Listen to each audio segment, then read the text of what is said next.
Olá, pessoas, vamos para mais uma aula, tá?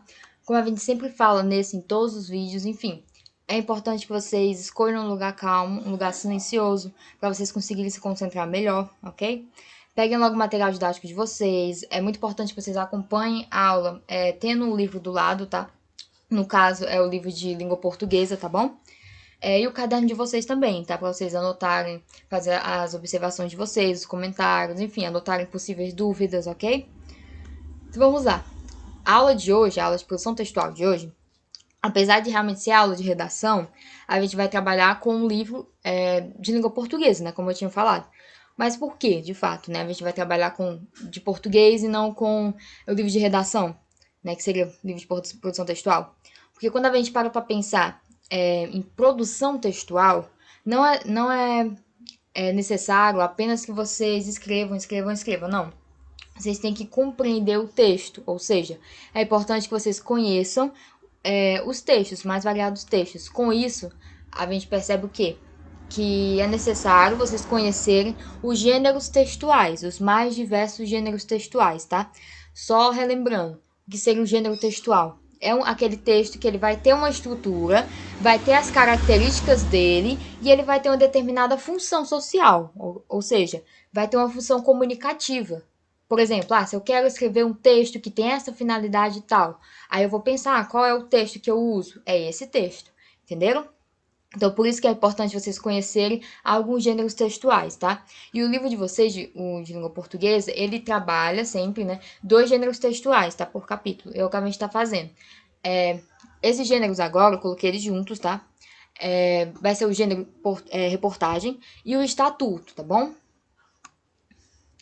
Enfim, reportagem. Para a gente conhecer mais sobre a reportagem. É um gênero textual que ele é do domínio jornalístico. O que eu quero dizer com isso? Tem alguns textos que a gente consegue identificar que eles vão ter características próximas, não é? Talvez vocês confundam a reportagem com a notícia, por exemplo, que também é do domínio jornalístico, ou seja, também é usado nos jornais, enfim, né, no ramo jornalístico. Só que a finalidade da reportagem além de informar, né, informar o leitor, ela vai apresentar algum juízo de valor, ou seja, vai apresentar não necessariamente uma opinião, né, não vai se tratar de uma opinião de fato, do mesmo modo que no artigo de opinião, né, que a gente já tinha trabalhado, mas ela vai informar e quando você lê a reportagem, você percebe sim que há um certo juízo de valor, tudo bem? Mas não vai ter de fato uma tese, como era no artigo de opinião. E a notícia, que talvez vocês confundam, a notícia não vai ter isso. Ela vai ser um texto que só está informando e pronto. Tipo, não vai dar para perceber nada, não vai dar para perceber o que a pessoa que escreveu pensa sobre isso, enfim, não vai dar para perceber nada, tá? Diferente da reportagem.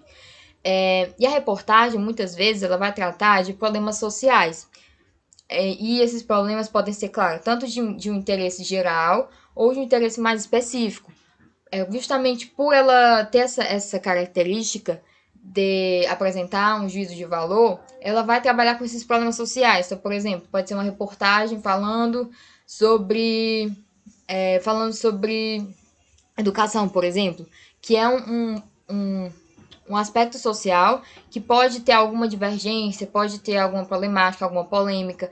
E quando essa reportagem se propõe a informar sobre isso, a gente vai perceber ao longo desse texto que vai ter um certo juízo de valor, no caso, né? Ainda que não fique tão claro, tá bom?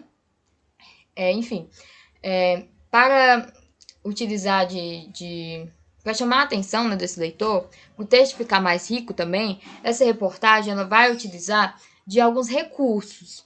Recursos, por exemplo, como argumento de autoridade. O que seria um argumento de autoridade? Então, por exemplo, o caso que eu citei aqui, eu estou falando de educação, de algum tema relacionado à educação. Eu posso utilizar como argumento de autoridade, por exemplo, um professor, né? Que é uma pessoa que está relacionada à área. Do mesmo modo, se eu estou falando sobre saúde, estou falando de alguma doença, enfim, eu posso utilizar a fala de um médico, por exemplo, né? Se estou falando de vacina, posso utilizar a fala de uma pesquisadora, no caso, de uma biomédica, né? Enfim, de quem está trabalhando com isso. Então, o que é que vocês percebem? Que quando eu faço isso, eu utilizo desses depoimentos autorizados, claro, né? Enfim, inclusive eles são colocados do jeito que a pessoa falou, tá bom? eu só coloquei a fala dessas pessoas ali no meu texto. Quando eu faço isso, eu torno o texto mais credibilizado. Porque uma coisa é eu só falar e informar, né? Outra coisa é eu informar e colocar a fala, né, dessas pessoas que estão envolvidas e que têm algum conhecimento sobre o assunto. Então, isso vai deixar o texto mais rico, tá bom? Do mesmo modo, se eu tô falando sobre o meio ambiente, algum desastre ambiental que aconteceu, aí eu coloco a fala de um ambientalista, né? Então, isso enriquece esse texto, tá? E, de certa forma, isso demonstra já o juízo de valor, é claro. Então, por exemplo, se eu tô falando sobre desmatamento ilegal, quando eu coloco a fala de um ambientalista, por exemplo, já está demonstrando esse juízo de valor. Do que se eu colocasse a fala, por exemplo, de uma empresa que trabalha fazendo isso, de uma empresa de exploração, por exemplo. Se eu colocar a fala desse empresário, se eu colocar a fala desse ambientalista, já vai mudar, né, o tom dessa reportagem, porque são visões completamente diferentes. Do mesmo modo, eu estou falando sobre os agrotóxicos, por exemplo. Se eu colocar a fala de uma empresa que lida com isso, até o nome vai mudar. Não é? Em vez de falar agrotóxico, eles vão falar o quê? Eles vão falar defensor agrícola. Então, até o termo que eles vão usar muda, porque eles têm uma visão completamente diferente de um ambientalista, por exemplo, sobre a mesma situação, né? Que aqui eles chamam de agrotóxico. Preste atenção, agrotóxico, como se fosse uma coisa negativa, e já quem trabalha com isso, né, usa de defensor agrícola. Perceba que até o termo já demonstra um juízo de valor ali. Ou seja, quando eu vou redigir uma reportagem, até os depoimentos que eu vou utilizar, elas já vão guiando a minha reportagem, né, e já vão demonstrando esse juízo de valor, ok? De mesmo modo, eu também posso utilizar comparações, posso utilizar de causa e efeito, né? Tipo, eu pegar uma situação e fazer uma relação com outra, né? Dizendo que uma causou a outra. Enfim, também posso utilizar de dados estatísticos, tá bom? De pesquisas, enfim, né? Para conceituar mais esse meu texto. E esse texto ele pode ser encontrado em revistas, em jornais, tanto os online como impressos, enfim. E também em sites e em blogs, né, gente? Enfim, aqui eu peguei um trechinho de uma reportagem, tá? Só pra gente já ir identificando, né? E se familiarizando, tá? Mas é só um comecinho mesmo, tá? Até antiga essa reportagem. Uma pesquisa realizada entre adolescentes encontrados na comunidade digital Rabu, né? Talvez vocês nem saibam mais o que é Rabu, enfim.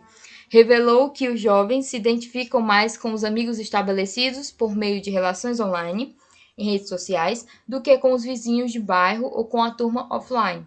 O estudo, baseado em uma pesquisa feita com 4.000, tá assim, mas é 4.000, tá? Porque tá escrito da forma como o pessoal que fala, né, o inglês, eles escrevem, tá? 4.299, enfim, jovens do Reino Unido, Espanha e Japão. Aponta que os laços estabelecidos entre os grupos na rede são quase tão fortes quanto as ligações familiares. As três nacionalidades produziram resultados semelhantes. Enfim, ele continua. Mas o que é importante para a gente notar aqui, que ele usa de estudos, né? Ele usa de dados, enfim. Isso fica bem nítido ao longo do texto. A linguagem já é um pouquinho mais, uma linguagem mais séria, não é uma linguagem formal, né? Não é uma coisa tão informal assim.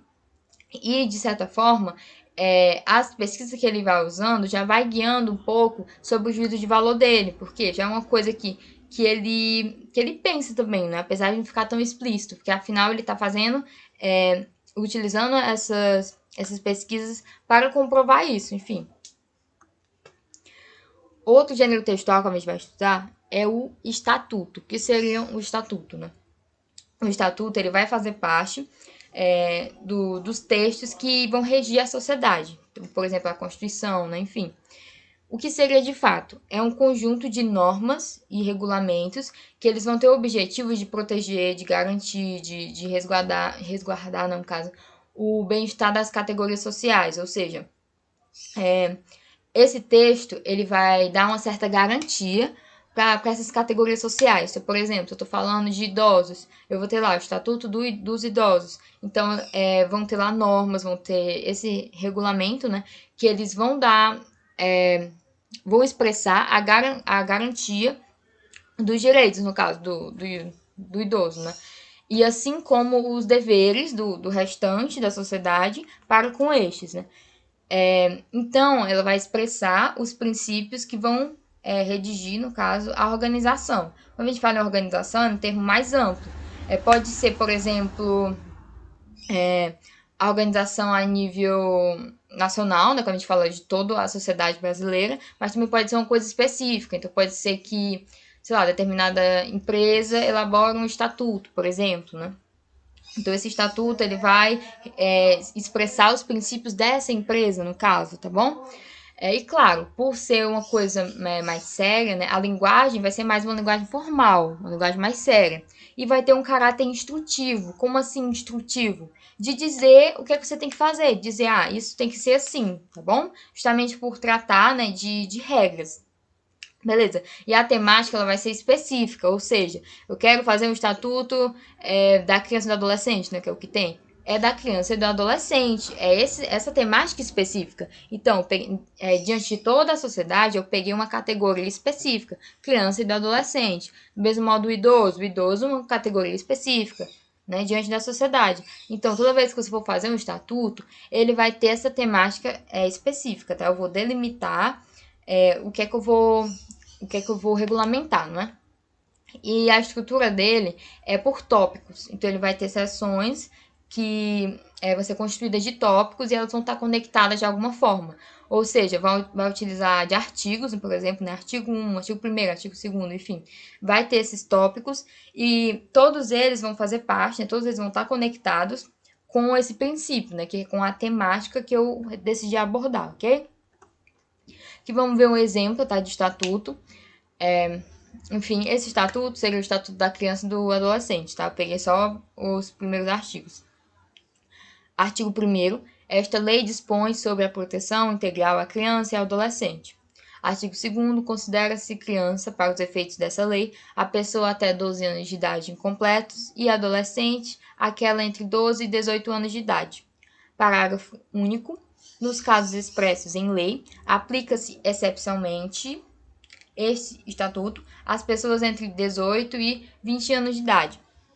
O que a gente observa aqui? Esses são os primeiros artigos, tá? A estrutura do estatuto é por artigos. E vai ter o parágrafo único, parágrafo primeiro, parágrafo segundo, enfim.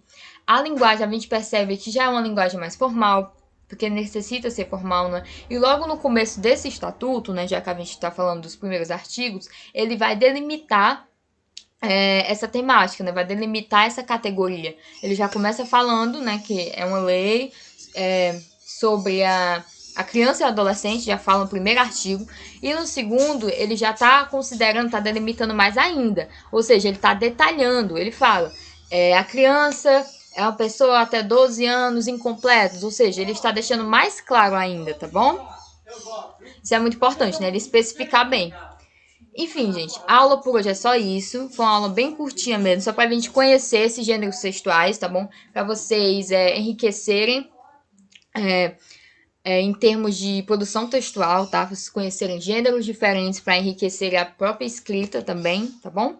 Esses dois gêneros também, eles vão estar na prova de vocês. É importante vocês conseguirem identificar eles, conseguirem perceber, né, as características e a finalidade de cada texto desses, ok? E acessem o site da escola para vocês terem acesso a todo o conteúdo. Revejam essa e as outras aulas no canal da escola e façam os exercícios que vão estar na agenda digital de vocês. É muito importante, né? Vocês assistem a aula e vão logo resolver esses exercícios para vocês aplicarem logo esse conhecimento novo, tá bom? Senão vocês vão ficar perdidos. E por hoje é isso. Até a próxima aula.